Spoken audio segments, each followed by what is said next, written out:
Bien-aimés, je vous adresse mes salutations affectueuses au nom de Jésus. Comment allez-vous? Vous allez bien? C'est une grande joie de vous voir heureux ce matin. Êtes-vous vraiment heureux? Vous devez toujours être heureux en Christ, d'accord? Les souffrances et les problèmes vont et viennent sans cesse. Qui, sur cette terre, n'a pas de problème? N'en ai-je pas? N'en as-tu pas? Tout le monde dans ce monde a des problèmes. Mais le Seigneur qui t'aide à surmonter les souffrances et les difficultés n'est-il pas avec toi? Alors, pourquoi as-tu peur? Ne perds pas la foi, d'accord? Eh bien, vois-tu une montagne derrière cette mer, une haute montagne en forme de cône? Elle est assez loin. Tu vois cela? C'est une magnifique plage au Brésil, un pays d'Amérique du Sud. Je te parle depuis la grande ville de Rio de Janeiro. Il y a ici une statue qui fait partie des merveilles du monde. Au sommet de cette montagne, ils ont érigé une statue de Jésus-Christ. Elle est mondialement connue et est considérée comme l'une des merveilles du monde. Nous sommes allés la voir. C'est tellement magnifique.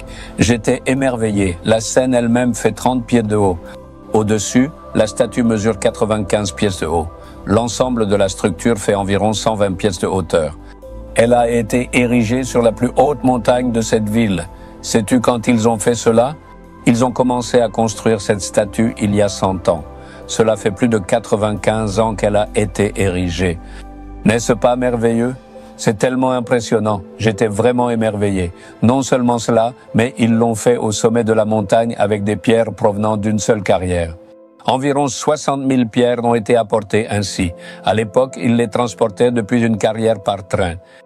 Ils ont méticuleusement planifié et ont effectivement commencé à la construire il y a de cela 100 ans. Rien que cela, c'est absolument incroyable et tout à fait remarquable. Ils ont placé une statue de Jésus avec les bras étendus. On peut voir que la statue a été placée pour exprimer cette parole. « Venez à moi, vous tous qui peinez et qui ployez sous le lourd fardeau de la vie, et je vous donnerai un repos bien mérité. » Il y a des cicatrices de clous dans les mains de Jésus. La statue est placée face à la ville. Chaque jour, des millions de personnes viennent admirer cela. Oui, on peut voir des foules considérables affluer vers cette ville historique. Eh bien, si vous me demandez ce que le Seigneur Dieu Tout-Puissant veut véritablement vous dire aujourd'hui, il est absolument impératif que vous confessiez votre foi sincère et profonde. Un homme de Dieu dit quelque chose dans le psaume 9, verset 10. « Tu n'abandonnes pas ceux qui te cherchent, ô Éternel. Tu n'abandonnes pas ceux qui te cherchent, ô Éternel. Je te cherche constamment et tu ne m'as jamais abandonné, c'est une certitude.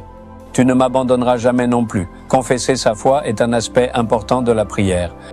À chaque fois, vous ne devriez pas dire « Seigneur, ceci n'est pas juste, cela n'est pas bien.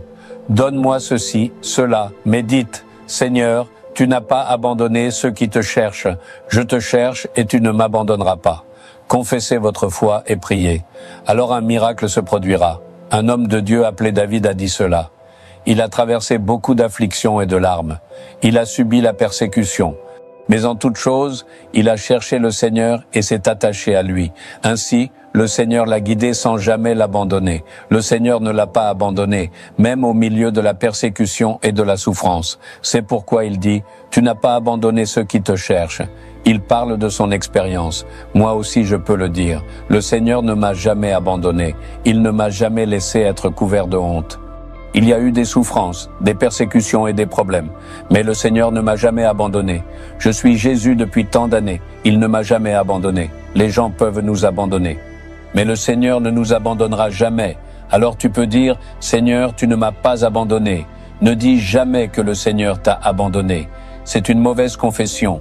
C'est faux et c'est comme accuser Dieu. Le Seigneur nous abandonnera-t-il? Le Seigneur ne nous abandonnera jamais. Le Seigneur a même donné sa vie pour toi. T'abandonnera-t-il? Il peut sembler qu'il t'ait abandonné, mais en réalité, il ne nous abandonne jamais. Tu peux te trouver aujourd'hui dans une situation d'abandon. Cela peut t'en donner l'impression. Tu peux te demander si le Seigneur t'a abandonné. Mais en fait, le Seigneur ne t'a pas abandonné. Il pense à toi. Un miracle va se produire. Tu verras un changement dès aujourd'hui.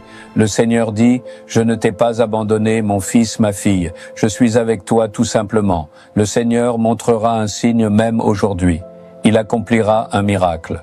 Dis-le avec foi. « Seigneur, je me confie en toi et je te cherche. » tu ne m'abandonneras jamais. Je le crois. Dis-le et tu pourras voir un miracle se produire aujourd'hui. Le diras-tu au Seigneur? Seigneur, je mets ma confiance en toi. Tu n'abandonnes jamais ceux qui se confient en toi. Tu n'abandonnes jamais ceux qui te cherchent. Tu ne m'abandonneras pas. Je crois qu'un miracle va m'arriver aujourd'hui. Au nom de Jésus, Amen. Amen. Abonnez-vous à la chaîne YouTube Jésus Redeems français. Cliquez sur le bouton s'abonner et cliquez également sur l'icône cloche pour recevoir des mises à jour sur nos nouveaux programmes quotidiens.